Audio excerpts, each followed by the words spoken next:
To be coming to villain की video की शुरुआत वहीं से होती है जहाँ से हमारा वीडियो खत्म हुआ था। कॉफिन निकल के आती है और जो कॉफिन रहता है वो भी खुलने लगता है। के अंदर एक मम्मी टाइप का एक डेड बॉडी रहता है जो कि आई थिंक से ये सन गॉड का हो सकता है। बॉडी में भी ब्लू कलर का फ्लेम या बोल सकते हैं आग लगने लगता है और उसकी धीरे धीरे एनर्जी जो रहती है वो चूस ली जाती है। एनर्जी रहती है वो जाकर सन गॉड का जो डेड बॉडी रहती है उसमें अब्जॉर्ब होने लगती है और जो सन गॉड की जो बॉडी रहती है वो भी रिकवर होने लगती है। रहता वो भी हंसते हुए बोलते कि फाइनली ये काम कर रहा है और देखते जितनी भी लड़कियां रहती है उनका ब्लड एसेंस और एनर्जी वो जाकर सन गॉड की बॉडी पे अब्जॉर्ब हो रही होती है। बोलते कि सिर्फ एक लड़की बची हुई है, उसे भी जैसे अब्जॉर्ब करेंगे वैसे सन गॉड जो रहेंगे वो फिर से रिवाइव हो जाएंगे। ये लड़की हमारी लैन रहती है, लैन भी चिल्लाती कि नहीं मैं बिल्कुल भी ऐसा नहीं करने दूंगी। एक छतरी आती है और ये छतरी देख के तो आप समझ ही चुके होंगे कि वहाँ पर कौन आई होगी। हमारी पपेट आ जाती है, पपेट भी लैन को बचा लेती है और लैन भी मन में सोचते हुए बोलती है कि मुझे याद है ये तो वही लड़की है, मेन कैरेक्टर ने बोला था इसका नाम जिया है। मेन कैरेक्टर ने इसे भेजा है मुझे बचाने के लिए और मेन कैरेक्टर भी आ रहा होगा। रहता वो भी देख के पपेट को एकदम गुस्सा करने लगता है और बोलता है कि यार कमीनी तू। पपेट भी बोलती है प्रिंस से कि अच्छा लगता है कि तुम्हें अभी भी याद है जो लाइफ और डेथ की जो बुक है वो मेरी है। पपेट भी बोलती है कि अब टाइम आ चुका, लाइफ और डेथ की बुक को मुझे लौटा दो। इतना बोल के वो भी अटैक कर देती है। बोलता सिर्फ एक स्टेप बचा, जैसे ये एक स्टेप कर लूंगा वैसे जो सन गॉड वो रिवाइव हो जाएंगे, इसे मैं बर्बाद बिल्कुल भी नहीं करने दूंगा, जाओ उसे पकड़ो। दे रहे थे वो भी हमारी पपेट के ऊपर अटैक करने लगते हैं मगर हमारी पपेट भी सारे बंदों को बैंड बजाने लगती है और हमारी लैन भी बोलती है कि रुको मैं तुम्हारी मदद करती हूँ। लैन भी लड़ाई में कूद जाती है और सारे बंदों को बैंड बजाने लगती है और हमारी पपेट भी बोलती है कि इतने भी ज्यादा बुरी नहीं है ये लड़की। सारे बंदों के बैंड वहीं पर बच जाती है और हमारी पपेट भी ऊपर की ओर देखती है जहाँ पर लाइफ और डेथ की बुक रहती है और हमारी पपेट भी जाकर उस बुक को ले लेती है। मिल गई, ये मेरा था। पपेट के पीछे से शॉर्ट से अटैक हो जाता है और पपेट भी एकदम शॉक रहती है। ये अटैक सन गॉड ने किया होता वो रिवाइव हो चुका रहता है। भी चिल्लाती है कि जिया नहीं, जिया ने जो हमारी पपेट रहती है वो भी मन में सोचते हुए बोलती है कि पहली बार मेरे को दर्द महसूस हो रहा है, मैंने स्पिरिट अब्सॉर्ब की थी, ये उसकी वजह से मेरे को दर्द महसूस हो रहा है। स्वॉर्ड अपना निकाल लेता है और हमारी पपेट भी मन में सोचते हुए बोलती है कि अच्छा ये है मौत का एहसास। तो वो भी हंसते हुए बोलते कि फाइनली सन गॉड आप रिवाइव हो गए। तब वो भी अपने असली रूप में आता है। बाकी बंदे रहते वो भी देखते हुए बोलते कि सन गॉड आपकी जय हो। तो हमारे मेन कैरेक्टर की ओर, जहाँ पर हमारा मेन कैरेक्टर इसी सिटी की ओर आ रहा होता है, हमारे मेन कैरेक्टर को भी अपने सीने में बहुत ज्यादा दर्द होता है। सिंगर भी बोलते क्या हुआ मेन कैरेक्टर, कुछ हुआ क्या? कैरेक्टर बोलते कि अचानक से मेरी छाती में बहुत ज्यादा दर्द हुआ, ऐसा लगता है कि मेरे छाती से कुछ तो खींच लिया गया है। मेन कैरेक्टर कोई आवाज देता है, प्रिंसेस और हमारी जिया रहती है जो कि दूसरी वाली जिया रहती है। बेटे भी देख के एकदम खुश हो जाता और बोलते ये तो प्रिंसेस और बाकी मेरी लड़की और बाकी मेरे साथी। क्रिएटर बोलते कि तुम लोग यहाँ पर कर क्या रही हो? बोलती है जो मेरे स्नेक मैन है वो गए थे और उन्होंने देखा कि महल में ढेर सारे फ्लेयर छोड़े गए थे जो कि देखा जाए तो वार्निंग का एक साइन है, यहाँ पर चली आई। तो वो भी बोलता है कि बॉस आप यहाँ पर कर क्या रहे हो, क्या आप लैन को नहीं बचा रहे हो क्या?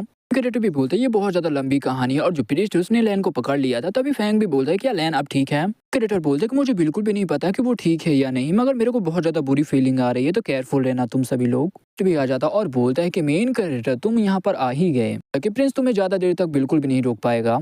भी शौक होते हुए बोलता है कि अच्छा इन सब के पीछे प्रिंस भी था। क्रिएटर बोलते हैं कि अच्छा तुम शुरू से ही मुझे धोखा देते आ रही हो। तभी प्रिस्ट बोलता है कि नहीं तुम गलत समझ रहे हो, मैं तो तुम्हें बचा रहा था। इंसान तुम भूल गए थे ये लाइफ तुम्हें सन गॉड ने दिया था और ये हूँ किंगडम को भी बनाकर सन गॉड ने दिया था। गो को फैसला करेंगे सन गॉड, बहुत ज्यादा दयालु है, तुम सन गॉड के लिए काम करोगे और उनके लिए लॉयल रहोगे तो जो सन गॉड है वो फिर से तुम्हें अपने प्रोटेक्शन में ले लेंगे। क्रिएटर बोलता है कि सन गॉड के लिए लॉयल्टी। तभी जो हमारा फैंग रहता है वो बोलता है कि बॉस ये क्या सर के बल गिर गया था, किस बारे में बात कर रहा है? क्रिएटर भी बोलते कमीने बकवास करना बंद कर और बता लैन कहाँ पर है। जो बंदा रहता है वो भी राजा की डेड बॉडी को लेकर आता है। तभी जो प्रीस्ट रहता है वो बोलता है कि तुम मेरे काइंडनेस यानी दयालुता को बिल्कुल भी स्वीकार नहीं कर रहे हो तो कोई बात नहीं, फिर से तुम लैन से जरूर मिलोगे। बंदा रहता है वो भी राजा की डेड बॉडी को वहाँ पर फेंक देता है। प्रिंसेस भी देख के एकदम शौक हो जाती है और वो भी रोने लगती है और बोलती है कि तुमने उन्हें क्यों मार डाला? तो बोलता है कि मैंने राजा भर को नहीं मारा, मैंने तुम्हारे भाई और बहन को भी मार डाला है। लोग भी मेरे काम में रुकावट बन रहे थे, वो भी मेरे लिए खतरा थे। मौका था वो भी सन गॉड के लिए लॉयल हो जाए, सन गॉड के लिए काम करे तो वो बच सकते थे मगर उन बेवकूफों ने ये मौका बिल्कुल भी नहीं लिया। इससे रहते वो भी बोलती कि मैं तुम्हें मार डालूंगी। इतना बोल के वो भी अपनी आर्मी को ऑर्डर दे देती है। कैरेक्टर भी अटैक कर देता और अपने बंदे को ऑर्डर देता है कि मेन कैरेक्टर तुम मुझे इतने हल्के में नहीं ले सकती हो। तो वो भी अपने बंदों को भेज देता और हमारे बंदे और प्रिस्ट के बंदे के बीचों में लड़ाई होने लगती है मगर जो प्रिस्ट के जो बंदे रहते वो ज्यादा भारी पड़ रहे होते हमारे बंदे के ऊपर। पर एक लाइट ये बोल सकते एनर्जी से बना हुआ प्रेशर आता है। तभी हमारा मेन कैरेक्टर बोलता है कि ये प्रेशर किसकी है एनर्जी का? कैरेक्टर भी कुछ एहसास होता है, बोलते कि नहीं जल्दी से वापस आओ सभी लोग, बहुत ज्यादा देर हो चुकी रहती। जो बाकी बंदे रहते उनकी जो बॉडी रहती वो जल के एकदम खाक हो जाती है। लीडर रहता है वो भी बोलते कि जाकर महारानी को बचाओ। लेडी रहती वो भी हमारे प्रिंसेस को बचा लेती है और देखते वहाँ पर बहुत बड़ा ब्लास्ट होता है।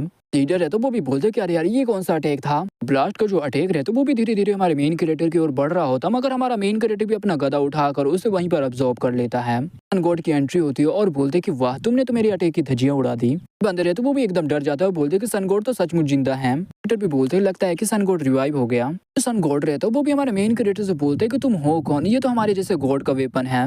मेन कैरेक्टर भी उस गधा को दिखाते हुए बोलता है कि अच्छा तुम इस गधा के बारे में बात करो, ये तो मेरे को गॉड ऑफ हार्वेस्ट ने दिया था।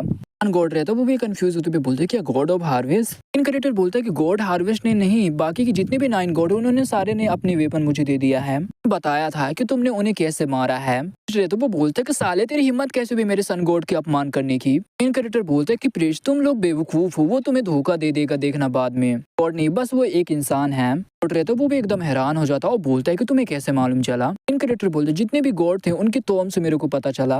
ये ड्राइंग यानी चित्र बने हुए थे जो कि उसमें दिखाया गया था कैसे बाकी गॉड की मौत हुई थी, इनकम्प्लीट भी थे।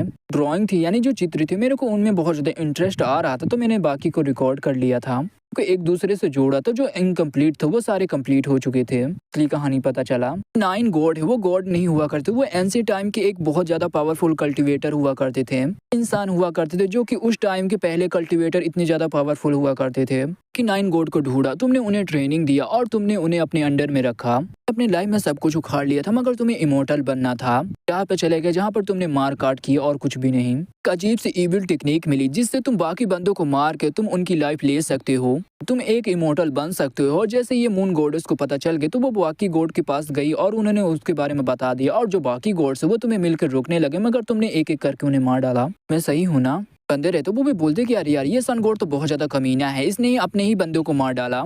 के बंदे रहते वो भी डरने लगते हैं। प्रीस्ट भी बोलता है कि वो झूठ बोल रहा है, उनकी बातों में ध्यान बिल्कुल भी मत दो, जो सन गॉड है वो महान गॉड है, किंगडम के जितने भी बंदे हैं सभी को प्रोटेक्ट करते हो, वो कैसे मार सकते हैं हमारे हु किंगडम के लोगों को। गॉड भी बोलता है तो क्या हुआ मैंने ऐसा किया तो रहता वो तो एकदम डर ही जाता है। रहता वो बोलता है कि बाकी जो 9 गॉड्स हैं मैंने उन्हें ट्रेनिंग दी, मैंने उन्हें पावर दिया, मैंने उन्हें गॉड की पावर दी, पोजीशन दी और उन लोगों ने मुझे धोखा दिया। गॉड रहता वो भी बोलता है कि जो भी मेरे लिए लॉयल रहेगा, जो मेरे लिए काम करेगा वो अच्छे से रहेगा, जो भी मेरे खिलाफ जाएगा मैं उसे मार डालूंगा। रहता वो भी ये सारी बातें सुनकर एकदम शौक रहता, वो भी मन में सोचते हुए बोलते कि नहीं ऐसा नहीं हो सकता है, मेरे सन गॉड बिल्कुल भी ऐसा काम नहीं कर सकते हैं, भी विश्वास नहीं हो रहे इन बातों में। भी बोलने लगता है कि सन गॉड आप बहुत ज्यादा महान थे, मैं हमेशा आपके लिए लॉयल था, ये मैंने अपने मास्टर को भी मार डाला, मैंने आपको रिवाइव किया मगर मेरे को लगा नहीं था कि मैं किसी एक कमीने गॉड को रिवाइव करूंगा। गॉड भी बोलता है कि तुमने अच्छा किया जैसे कि मैंने उम्मीद की थी। एक अटैक करते हुए बोलता है कि जो तुमने मेरे ऊपर एहसान किया था मैं उसका एहसान का बदला चुकाना चाहता हूँ। कि वो भी प्रीस्ट के ऊपर अटैक कर देता और जितने भी प्रीस्ट की जो एनर्जी रहती है ब्लड एसेंस रहता वो सारे चूस लेता। वो प्रीस्ट से लाइफ और डेथ की बुक वहीं पर छीन लेता है।